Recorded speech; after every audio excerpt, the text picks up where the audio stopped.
지난 5월 중순부터 시작된 온누리교회 전 캠퍼스의 로마서 강해가 이제 오늘과 다음 주일 2번 남겨놓고 마무리를 하게 되었습니다. 로마서를 강해해오던 중에 지난 8년간 섬겨오던 양지 온누리교회를 사임하고 이곳에서 영종 온누리교회를 개척해서 섬기게 되었습니다. 로마서는 책상에 앉아서 사변적 연구를 하는 신학자에 의해서 기록된 책이 아니라 한 영혼이라도 더 구원하기 위해서 온 땅을 다름질해 오던 선교사에 의해서 기록된 책입니다. 그러므로 그 복음의 생생한 역사가 그 복음을 경험한 사람들을 통해서 이루어지는, 곳곳에 그런 현장에서 이루어지는 것을 우리가 성경을 통해서 알게 되었고, 동시에 이곳 영종도 땅에 이 교회가 세워지는 것이 로마서의 일부분으로 세워지는 것 아닌가 하는 그런 마음으로 제게는 남다른 감동이 있습니다. 특별히 12장 이후의 말씀은 새롭게 형성되고 있는 영종 온누리 공동체에 꼭 필요한 말씀이기도 하고, 우리 공동체가 푯대로 잡아야 할 것이 무엇인지를 보여주는 그와 같은 아름다운 모델이라 할 수 있겠습니다. 여러분과 함께 주의 몸인 교회를 이루게 하신 하나님께 감사드리고, 또 아름다운 교회를 시작하는 이 첫걸음에 동행해 주시는 모든 분 정말 귀하고 감사하고 기쁘고 기대가 큽니다. 바울은 로마서를 마무리하면서 로마서에 기록된 동기와 목적을 다시 정리해서 밝힙니다. 22절을 다시 읽어봅니다. 시작. 그래서 나는 여러분에게 여러 차례 가려고 했으나 길이 막혔습니다. 사도 바울은 로마에 있는 그리스도인들이 정말 큰 믿음을 가지고 있다는 소문이 여러 지역에 전파되는 것을 듣고 그 자신이 직접 로마에 방문해서 그들과 함께 교제하고 은혜를 나눌 기회가 있기를 간절히 바랬습니다. 그래서 로마서를 시작하는 1장에 오늘 1장과 15장은 여러모로 연결되어 있습니다. 그 중간에 교리적인 부분, 생활 부분이 다루어져 있지만 1장과 15장은 같은 맥락을 갖습니다. 그래서 1장을 좀 더 집중적으로 묵상하게 되겠는데요. 로마서를 시작하는 1장 10절에 이미 이 사실을 밝히기도 했습니다. 이제 하나님의 뜻 안에서 어떻게든지 내가 여러분에게 갈 수 있는 길이 열리기를 기도하고 있습니다. 바울은 방법이 어떤지는 모르겠지만 로마로 갈 수 있는 길이 열리기를 기도해 왔습니다. 그런데 좀처럼 그 길이 열리지 않았습니다. 여러분, 고대 근동이라고 해서 물론 오늘날처럼 발달된 교통이나 미디어가 없기 때문에 서로 왕래하는 것이 쉽지는 않았지만 지중해 안에는 이미 수많은 상권들이 형성되고 있었고 여행객들이 지중해를 중심으로 해서 여러 대륙을 이동하고 있었습니다. 그렇기 때문에 사도 바울이 로마로 가는 것 자체가 그렇게 어려운 건 아니었습니다. 그럼에도 불구하고 바울은 자신의 의지나 자신이 원해서 가는 것이 아니라 하나님의 뜻이 열리기를 기다렸습니다. 하나님은 어떻게 길을 열어주시고 로마 성도들과 함께 교제하고 그들과 함께 복음의 비전을 나누고 또 스페인으로 가게 될 수 있을지에 대한 시간을 기다렸다는 겁니다. 자기 원하는 대로 임의로 움직이지 않았습니다. 하나님의 뜻 안에서 갈 수 있는 길이 열리기를 기도해 왔던 겁니다. 모든 사역은 하나님께서 길을 열어주셔야만 가능하다는 사실을 그는 마게도냐 사람 환상을 통해서 이미 확인을 했죠. 그래서 하나님이 길을 열어주실 때만 걸음을 움직이겠다고 결단한 겁니다. 그렇다면 바울이 이렇게 여러 차례 로마에 가고 싶어 했던 이유가 뭘까요? 바울은 이미 로마서 1장 11절에서 15절 사이에 4가지 이유를 밝혔습니다. 그래서 1장의 말씀을 다시 돌이켜서 이 로마서 전체의 맥락을 잡는 것이 중요합니다. 11절 말씀, 1장 11절입니다. 같이 자막을 통해서 읽어보겠습니다. 시작. 내가 여러분 보기를 간절히 바라는 것은 어떤 신령한 은사를 나눠주어 여러분을 강하게 하려는 것입니다. 아멘. 바울은 로마 성도들이 어떤 신령한 은사들을 그들도 갖게 되기를 원했다는 겁니다. 로마서를 받아서 읽고 있는 이 성도들은 이미 예수 믿는 사람들입니다. 그 믿음의 소문이 여러 나라에 퍼지기도 했습니다. 그럼에도 불구하고 그들에게는 신령한 은사가 필요했고 복음에 대해서 더 명확하게 알 필요가 있었다. 강한 믿음이 필요했다는 겁니다. 지금 바울이 이 로마서를 쓰고 있는 시대는 네로 황제입니다. 아직도 박해가 시작되진 않았지만 곧 불어닥칠 그 거대한 박해의 폭풍 속에서도 저들이 믿음을 지키려면 머리로 알고 있는 복음, 그동안 사람들에게 들은 복음으로는 충분하지 않기 때문에 그들에게 능력 있는 말씀으로 다시 한번 체험할 필요가 있었다. 신령한 은사가 필요했다라는 겁니다. 이것이 바울이 로마로 가고 싶어하는 첫 번째 이유였습니다. 두 번째 이유는 피차 격려를 받기 위함이다라고 말합니다. 12절 말씀 읽겠습니다. 시작. 이는 여러분과 내가 서로의 믿음으로 격려를 받기 위함입니다. 아멘. 은혜는 어느 한편에서 어느 한편으로 일방적으로 흘러가지 않는 것 같습니다. 하나님께서 우리에게 베풀어 주시는 은혜는 일방적입니다. 그러나 사람들 안에 관계 안에서 이루어지는 은혜는 언제나 상호작용을 갖습니다. 바울은 로마 성도들과 함께 피차 격려받기를 원했습니다. 신앙은 모닥불의 장작과 같아서 장작들이 모이면 더 큰 불을 일으킵니다. 우리는 때때로 하나님 앞에 단독자로 나아가서 주님 앞에 1대1로 기도하고 예배해야 할 때도 있지만 그러나 대부분의 경우는 함께 찬양하고 함께 기도할 때 함께 예배할 때 우리의 믿음이 더욱더 견고해지고 더 큰 은혜를 누릴 수 있다는 사실을 우리는 잘 알지요. 우리는 한동안 모니터 앞에서 예배를 드려야 하는 때가 있었습니다. 비대면을 미덕이라고 여기던 팬데믹 3년을 지나면서 우리의 믿음도 많이 약해졌습니다. 함께 교제하는 것들도 약해졌고 무엇보다 교회라는 신앙 공동체가 얼마나 소중한 것이라는 걸 깨닫기는 했지만 그 안에서 누리는 것으로부터는 많이 멀어져 있었다는 겁니다. 우리가 느껴왔죠. 홀로 드리는 예배와 모여드리는 예배의 그 깊이, 그 차이는 이루 말할 수가 없습니다. 혼자 있으면 약해집니다. 유혹에 빠지기가 쉽습니다. 외롭습니다. 넘어지기 쉽습니다. 모여야 합니다. 그래야 나도 살고 너도 삽니다. 그래서 마지막 날이 가까울수록 더욱더 모이기를 힘써야 합니다. 사도 바울은 함께 피차 격려받음으로 믿음의 진보를 이루기를 원했다는 겁니다. 바울이 로마에 가고 싶어 했던 세 번째 이유는 로마의 성도들 가운데 복음의 열매가 맺혀지기를 원했다는 겁니다. 복음의 열매가 맺히기를 원했습니다. 13절 말씀을 읽겠습니다. 시작. 형제들이여 나는 여러분이 이 사실을 모르기를 원치 않습니다. 곧 나는 이방 사람들 가운데서처럼 여러분 가운데서도 열매를 맺기 위해 여러분에게 몇 번이나 가려고 했으나 지금까지 길이 막혔습니다. 아멘. 어떤 상황인지 정확히 알 수는 없지만 바울이 여러 번 로마행을 계획했지만 번번이 길이 막혔습니다. 성령님이 허락하지 않을 수도 있겠고 환경적으로 길이 열리지 않았을 수도 있겠습니다. 그러나 만약에 바울이 원하는 때에 로마를 방문했다면 오늘 우리가 이렇게 묵상하고 있는 이 아름다운 정말 복음의 정수라고 말하는 이 로마서가 우리 손에 왔을까요? 아마 기록될 필요가 없었기 때문에 우리에게 남겨지지 않았을 겁니다.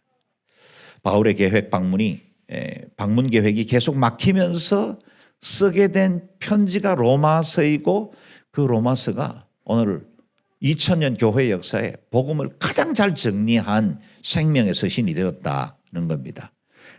그러므로 여러분 우리의 계획이 아무리 선하고 바른 것이라 할지라도 혹 그것이 제때 이루어지지 않는다고 해서 실망하지 마십시오. 우리 하나님은 언제나 더 크고 위대하신 분이십니다. 우리가 온갖 구하는 것이나 생각하는 것에 더 넘치도록 능히 하시는 분이 우리 하나님이십니다. 그래서 내 계획이 안 되고 좌절이 되거든 하나님의 또 다른 선하신 뜻이 있다는 사실을 신뢰하십시오. 거기서 낙담하고 주저앉으면 하나님의 새로운 계획을 볼 수가 없습니다. 하나님은 우리보다 크신 분이십니다. 그 하나님 신뢰할 수 있기를 바랍니다. 그런데 바울이 로마를 방문할 때 그들도 이방인 교회들과 같이 열매가 맺히기를 원했다. 그렇게 말하고 있습니다. 그렇다면 로마 교회에 맺혀야 할 열매가 무엇이었을까요? 그게 오늘 본문에 나오는 거예요. 1장에서 오늘 본문까지 연결된 말씀입니다. 24절에 구체적으로 말씀하셨죠. 읽어보겠습니다. 시작. 내가 스페인에 갈 때 여러분을 방문하려고 합니다. 이것은 내가 지나가는 길에 여러분에게 들러 얼마간 여러분과 기쁨을 나눈 후에 여러분의 후원으로 그곳에 가기를 원하기 때문입니다. 아멘. 바울은 당시에 땅끝으로 여겼던 스페인에 복음을 전하기를 원했고 로마 교회가 이 같은 바울의 사역을 지원함으로 함께 열매 맺기를 원했다는 겁니다. 마치 빌립보 교회, 데살로니가 교회가 가난한 예루살렘의 성도들을 위해서 연보를 모으고 그들에게 사랑을 표현함으로 신앙의 열매를 맺은 것처럼 로마 교회도 땅끝 선교에 함께 동역자가 되어 열매를 맺기를 바란다는 의미입니다. 바울이 로마에 가기 원했던 네 번째 이유는 로마 성도들에게도 복음 전하기를 원했습니다. 복음을 전하기를 원했다는 겁니다. 14절 15절 말씀을 읽어봅니다. 시작. 나는 그리스 사람이든 미개한 사람이든 지혜로운 사람이든 어리석은 사람이든 그 모두에게 빚을 진 사람입니다. 그러므로 나는 로마에 있는 여러분에게도 복음 전하기를 간절히 원합니다. 아멘. 복음, 곧 예수 그리스도는 모든 민족, 모든 사람들에게 전파되어야 합니다. 바울이 먼저 부활하신 주님을 만났고 그의 인생에 지진과 같은 새로운 구원의 역사를 경험했기 때문에 이 복음 그대로 자기의 복음으로만 남아있을 수가 없었습니다. 복음 전하는 일에 헌신했고 온 땅에 열국에 하나님의 나라와 복음을 전파하기 위해서 그의 생애를 들여왔다는 겁니다. 그래서 늘 그의 인생은 나는 복음의 빚진 자라 그렇게 고백해온 겁니다.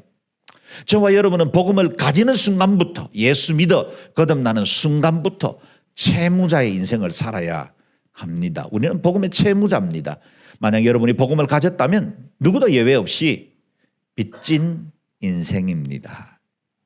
이 복음은 누군가에게 전파되어져야 합니다. 내 안에 들어온 이 생명력은 내게 주어진 복으로만 그치지 않고 다른 사람들에게 흘러보내야 하는 은혜의 복음입니다. 바울은 로마의 성도들이 이미 복음을 믿고 있었지만 더 온전한 믿음을 갖기를 원했습니다. 로마 성도들이 이미 복음을 듣고 예수 믿은 그 사실을 로마서를 통해서 구체적으로 교리적인 정리가 필요했다는 겁니다. 사랑하는 여러분, 복음은 하나님을 알지 못하는 사람에게만 필요한 게 아닙니다.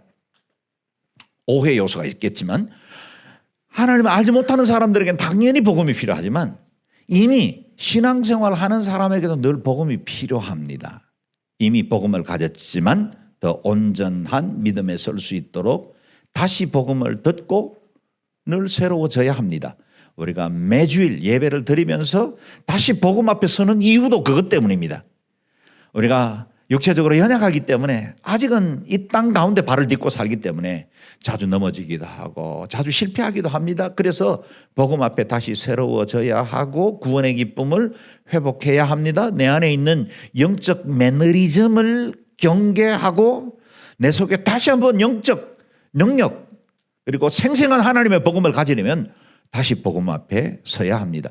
매일 그리스도와 함께 죽고 주 안에서 매일 새로워져야 합니다. 그래야 영적 진보를 이룰 수 있습니다. 복음으로 늘 새로워져야 우리가 매일매일 직면하는 유혹과 죄의 시험으로부터 우리가 이길 수 있고 온전한 믿음을 유지할 수 있습니다. 로마 성도들에게 다시 복음이 필요했던 것처럼 저와 여러분에게도 늘 복음이 새로워질 수 있기를 바랍니다.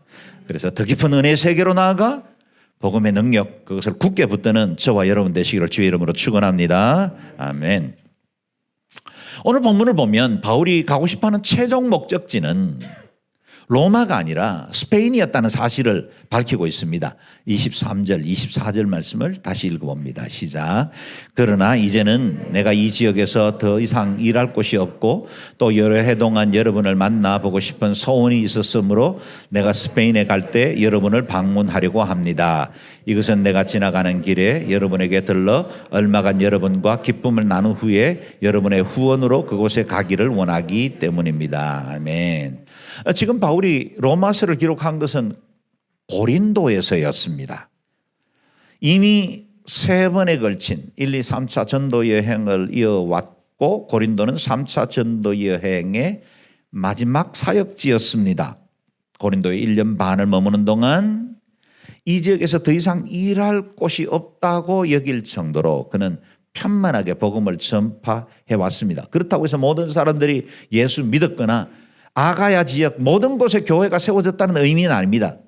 이미 교회가 세워졌으면 그 교회들이 자연스럽게 재생산하게 될 것이고 이미 예수 믿는 사람들이 생겼다면 단 한 명이라도 생겼다면 그는 그 안에 있는 생명력으로 또 다른 사람들을 제자 삼을 것을 그는 기대하기 때문에 아직도 복음을 듣지 못하는 많은 지역을 향해서 새로운 비전을 갖게 된 것입니다.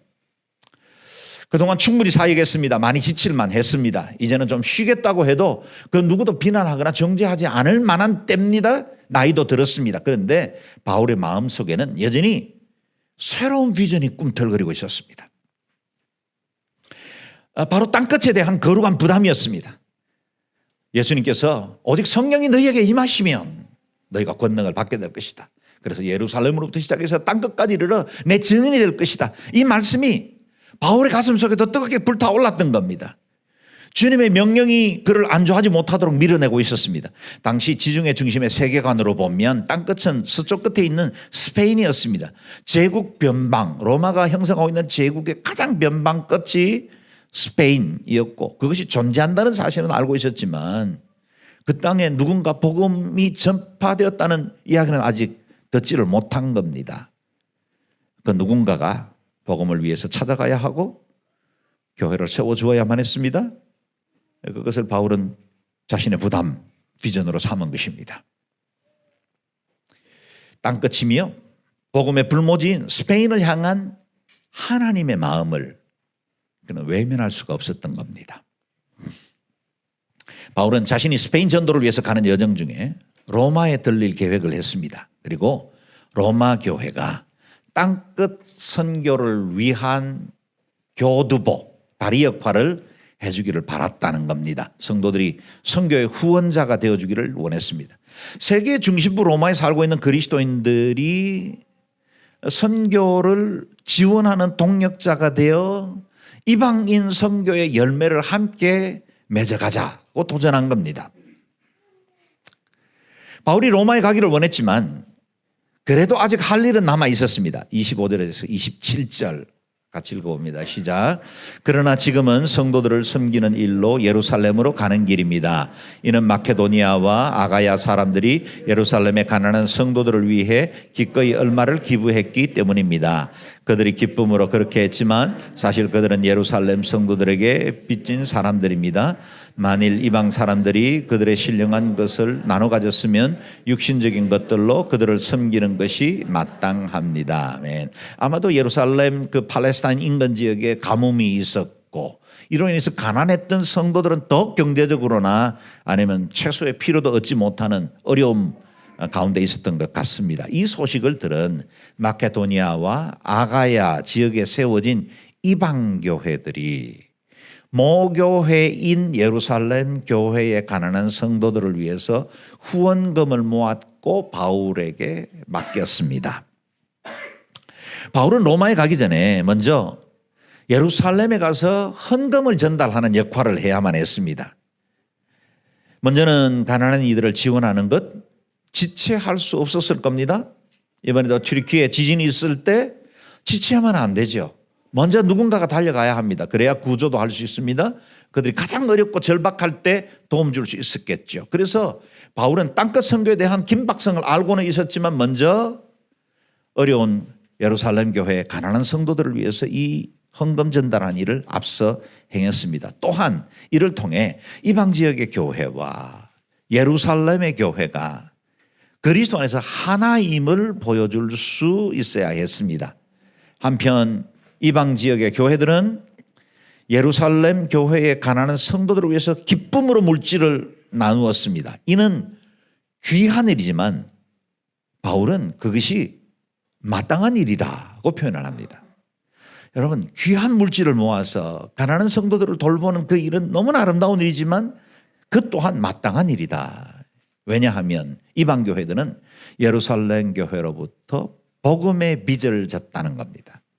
복음이 예루살렘으로부터 시작됐고 거기서 시작된 교회를 통해 흩어진 사람들이 복음을 전파하게 됐고 그래서 그것이 이방 지역의 교회로 세워졌기 때문에 예루살렘 교회를 돌보는 것은 마땅하다. 그들에게는 영적인 신령한 것들을 우리가 나눠받았고 육신적으로는 우리가 그것을 예루살렘 교회에 갚아야 한다라고 하는 겁니다.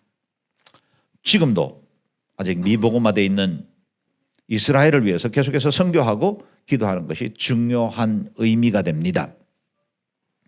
이와 같이 모든 교회들이 서로 연결되어 하나가 되어 있다는 사실을 통해 세상의 모든 교회가 그리스도 안에서 영적 연합을 이룬 한 몸이다. 유니버셜 처치다. 우주적 교회다는 사실을 고백하는 것입니다. 우리가 사도신경을 고백할 때 맨 마지막에 거룩한 공교회와라고 말할 때 그 공교회는 캐톨릭 처치입니다. 이것은 로만 캐톨릭을 말하는 게 아니라 우주적 교회를 의미하는 거죠. 지상에 존재하는 모든 교회는 이와 같이 머리 대신 그리스도 안에서 하나가 되어 있습니다. 그래서 세상의 모든 교회가 교리적으로나 성경 해석의 차이, 예배 문화가 다르다 할지라도 예수 그리스도를 나의 구주로 섬기고 하나님을 아버지로 모시고 있다면 우리는 그리스도 안에서 한 몸을 이루었습니다. 영종도에 있는 이 100여 개 교회들과 오늘 권사님 기도해 주신 것처럼 우리가 한 마음이 되어서 이 지역사회 복음화를 위해 함께 헌신해야 될 이유가 있다면 우리가 유니버셜 처치를 구성하고 있기 때문입니다. 우리는 하나입니다. 서로 돕고 지켜주어야 합니다. 우군입니다. 한편입니다. 함께 변화받고 함께 성장해야 합니다. 예루살렘 방문 이후에 바울의 계획이 무엇이었을까요? 28절 29절 말씀 읽겠습니다. 시작. 그러므로 내가 이 일을 마치고 그들에게 이 열매를 확실히 전달한 후에 여러분에게 들렀다가 스페인으로 가려고 합니다. 내가 여러분에게 갈 때 그리스도의 충만한 복을 가지고 갈 줄 압니다. 아멘. 예루살렘의 연보를 전달한 이후에 로마를 거쳐서 스페인 선교를 위해서 떠날 계획이었습니다. 계획한 겁니다. 그러면 바울의 계획대로 이루어졌을까요? 그렇지 못했습니다. 예루살렘에 올라간 바울은 그곳에서 예수 그리스도의 복음을 반대하는 강성 유대주의자들에 의해서 체포되었고 죽을 위기를 겪으면서 또 가이사랴 감옥으로 옮겨져서 2년간 보내게 되었습니다. 로마 시민권을 가지고 있었기 때문에 바울이 황제에게 상소하게 돼요. 로마로 이동하던 배에서는 또 유라굴로라는 광풍도 만났고 갖가지 고난을 겪으면서 로마에 도착했고 가택연금을 당한 채 재판을 기다리며 또 2년을 보내야만 했습니다. 땅끝과 로마를 그토록 방문하고 싶었지만 계획과는 달리 적어도 4년 그 이상을 바울은 전혀 자기의 의지로 움직일 수 없는 상태가 되었다는 겁니다. 그렇다면 로마를 향한 바울의 계획은 수포로 돌아갔습니까? 결코 그렇지 않다는 것입니다. 바울은 가택연금 상태에서도 사도행전 28장 마지막 부분에 말한 것처럼 자신에게 찾아오는 모든 사람들을 맞아들여 어떠한 방해도 받지 않고 담대하게 하나님 나라를 선포하고 주 예수 그리스도에 관한 것을 가르쳤습니다. 뿐만 아니라 바울은 곁에서 감시하던 왕실 친위대에게 복음을 전한 겁니다. 왕실 친위대는 재판을 기다리고 있는 바울을 감시하기 위해서 교대병으로 방문되어서 그곳에 같이 있어야 했지만 오히려 바울은 그들이 정기적으로 자신을 방문하는 것을 복음을 전하고 제자를 삼는 기회로 삼았다는 겁니다. 그래서 바울은 에베소에서도 골로새서에서도 옥중서신인데 감옥인데 그는 감옥 문이 열리기를 기도해달라고 부탁하지 않고 전도할 문이 열리도록 기도를 부탁합니다. 환경보다 더 중요한 비전이 있었던 겁니다. 그에게 더 가슴을 불타오르게 만드는 건 감옥 아니냐 감옥 바깥이냐가 중요하지 않았다는 겁니다. 내가 지금 자유로운 신분인가 그렇지 않은가가 중요하지 않고 모든 환경과 모든 조건을 그리스도의 복음을 전파할 수 있는 기회로 삼았다는 겁니다. 그리고 과연 빌립보서 1장에 밝힌 대로 바울이 당한 일이 오히려 복음의 진보가 되었습니다. 그래서 온 시위대 안에 복음이 전파된 겁니다. 그리고 불과 250년 정도가 지나지 않아서 로마 제국 안에는 10%의 기독교인이 생겼고 그 가운데 로마 황실의 콘스탄틴 제자의 어머니까지 그리스도인이 되는 놀라운 역사들이 일어나게 된 겁니다. 로마로 가기를 원하는 바울의 계획은 자신의 의지로 되진 않았지만 하나님 오히려 더 큰 그림을 가지고 계셨고 로마 중심부에 생명의 복음을 전파함으로 온 세상, 로마의 길은, 모든 길은 로마로, 모든 지역 가운데 하나님의 복음을 전파하기 위한 계기로 삼았고, 콘스탄틴 대제가 기독교를 공인할 수밖에 없는 상황까지로 이끌어 가신 것입니다. 그래서 바울은 자신의 로마행에 대해서 이렇게 담대하게 선포할 수 있었습니다. 내가 여러분에게 갈 때 여러분 그리스도의 충만한 복을 가지고 갈 줄을 압니다. 바울은 그 자신이 그리스도의 충만한 복을 누려왔기 때문에 그가 로마에 가면 당연히 로마 교회도 충만한 복을 받을 것이라고 확신하고 있는 것입니다. 하나님께서 아브라함에게 주신 언약의 핵심이 내가 복의 근원이 될 것이다 라는 말씀이잖아요. You will be a blessing. 네 자신이 복이다. 복의 근원이라는 말은 네 자신이 복이다 하는 겁니다. 사랑하는 여러분, 저와 여러분은 복 그 자체가 된 줄로 믿으시길 바랍니다. 우리가 바로 복받는 사람입니다. 복받은 사람입니다. 그래서 우리가 움직이는 사람 곳이 복되게 할 것이고 우리가 만나는 사람들이 복받을 것입니다. 이 확신이 있어야 돼요. 내가 누군가를 만날 때 나는 그리스도의 충만한 복을 가지고 당신을 만납니다. 아침에 하루의 일정을 위해서 기도하면서 일정에 만나는 사람들을 떠올릴 때 그런 기도를 하십시오. 나는 그리스도의 충만한 복으로 이 사람을 만난다. 내가 복이니 내 복이 그 사람에게 전달될 것이다. 이런 확신이 있을 때 그 복이 우리를 통해서 열방 가운데 흘러갈 줄로 믿습니다. 우리가 가는 곳곳마다 생명의 부요함과 구원의 은혜가 흘러넘치게 될 것입니다. 여러분을 만나는 모든 사람들이 복받을 줄로 믿습니다. 로마로 호송된 바울은 2년간의 가택연금 이후에 석방되어 자유의 몸이 되었습니다. 그때 바울이 스페인으로 갔다는 전승도 있고 전해오는 이야기도 있고 또 스페인에 갈 수 없었다는 기록도 남아 있습니다. 우리는 정확하게 알지 못합니다. 그런데 AD 62년 바울이 순교하기까지 하나님께서 그에게 또 새로운 2차적인 기회를 줘서 열심히 복음을 전파하다가 마지막 순교의 자리까지 이르게 되었다는 사실을 압니다. 스페인에 갔느냐 가지 않았느냐 하는 것은 그리 중요하지 않습니다. 바울이 가진 이 땅끝을 향한 비전과 열정은 모든 세대, 모든 교회, 오늘 우리 영적 온누리 교회에 이르기까지 우리의 비전이 되었다는 겁니다. 그래서 사도행전 28장으로 끝난 것처럼 보여지는 사도 바울의 행적이 29장을 통해서 온누리 교회를 통해 또 지상에 존재하는 모든 교회들을 통해 계속해서 써내려가도록 우리에게 사명이 전달되었다는 겁니다. 저와 여러분은 지금 사도행전 29장의 시대를 삽니다. 그 시기 동안 우리가 써내려가는 사도행전이 하나님의 나라의 영광이 되고 주의 나라를 확장하는 일에 쓰임받는 것이 되시기를 주의 이름으로 축원합니다. 바울은 로마서를 마무리하면서 성도들에게 자신의 기도에 동참해 주기를 부탁을 합니다. 30절에서 32절 말씀을 읽겠습니다. 시작. 형제들이여 내가 우리 주 예수 그리스도를 힘입고 성령의 사랑을 힘입어 여러분에게 부탁합니다. 나를 위해 여러분도 나와 함께 하나님께 열심히 기도해 주십시오. 내가 유대에 있는 순종치 않는 사람들에게서 구원을 받으며 또 예루살렘에 대한 내 봉사가 성도들에게 받을 만한 것이 되며 내가 하나님의 뜻에 따라 기쁨으로 여러분에게 가서 함께 휴식을 취할 수 있도록 기도해 주십시오. 아멘. 바울은 로마 성도들에게 예수 그리스도의 권위와 성령의 사랑으로 이 중보기도를 부탁하고 있습니다.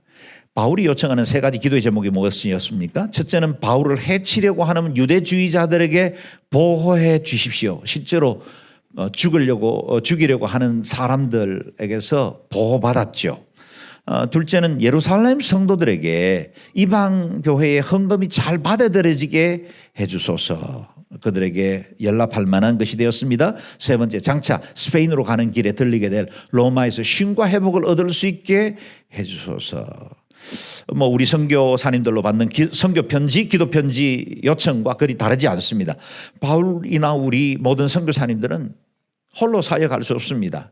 누군가의 후원이 필요합니다. 누군가 기도해 주어야 합니다. 그런 중보와 후원이 있을 때 사명을 감당할 수 있습니다. 늘 우리가 선교사님들을 위해서 중보하고 기도해야 할 이유입니다. 저와 여러분은 보내는 선교사로서 이 땅에서 나그네 된 선교사님들을 영접하고 섬기고 그들의 기도의 짐을 함께 나누어 가짐으로 사도행전 29장을 써내려갈 수 있습니다. 마지막 바울의 로마 성도들을 향한 축복을 여러분에게도 전하고 싶습니다. 평강의 하나님께서 여러분 모두와 함께 하시기를 빕니다. 아멘. 우리 하나님은 평강의 하나님이십니다. 그분 안에 있을 때만 참 평강 누릴 수 있습니다. 옆에 분들에게도 여러분 이렇게 동일하게 축복해 주시기 바랍니다. 평강의 하나님께서 당신과 함께 하시기를 빕니다. 아멘.